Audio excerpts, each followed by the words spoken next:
Okay, so I do want to talk a little bit more about the cure list. So the cure list is when we get the ballots back and the signatures don't match, we have to get in contact with the voter and let them know. That's called the cure list.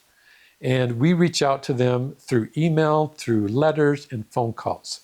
By statute, the statute says we have to attempt to get in contact with the voter twice.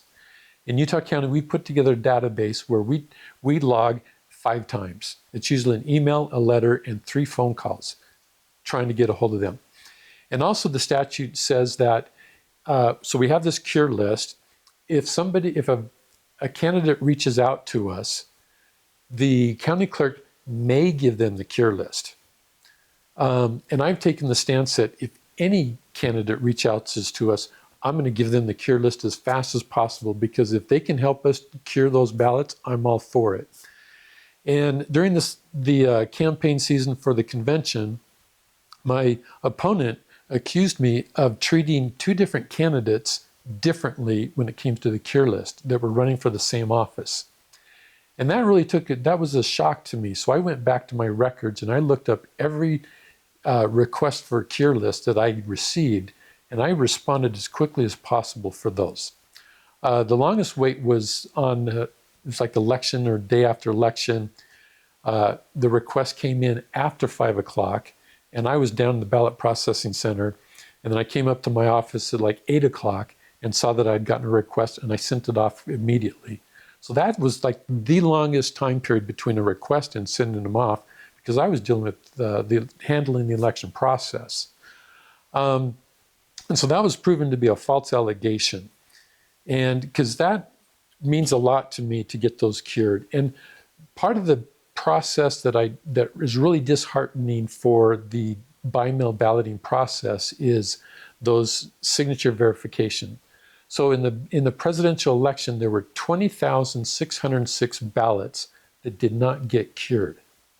So that's 20,000 ballots. That was 1% of all ballots didn't get counted because of that signature process. And 50% of those were 18 to 25-year-olds, because the only signature we have are those from their driver license. And that 20,000 was statewide. Utah County we ended up having about 4,500 that we didn't count because we didn't get those ballots cured. And over 50% of them were 18 to 25-year-olds, and they don't respond very well to emails and texts and phone calls from people they don't know. And so only 35% of the 18 to 25-year-olds cured their ballots, whereas all the other age brackets, it was about 65%. So there are some deficiencies in the by-mail balloting process that I am actively trying to find ways to make that enhanced and make it so it's better and more safe and secure.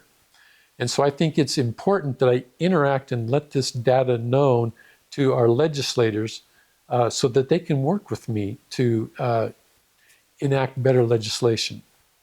Yeah, so it's my intention to make sure that we don't disenfranchise anybody when they vote. I want to count every vote, but with the processes in place, we've got to make some changes to enhance that and make it better.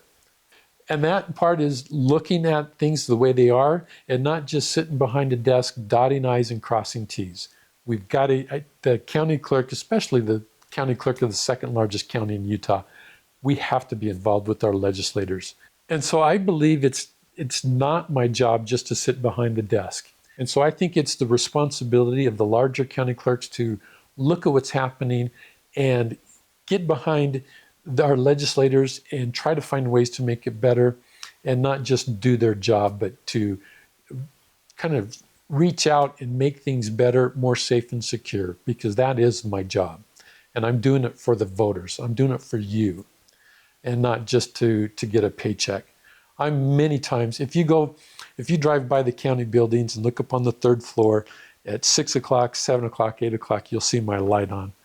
I don't leave at 5 o'clock. I leave at least 6, 7 o'clock every night.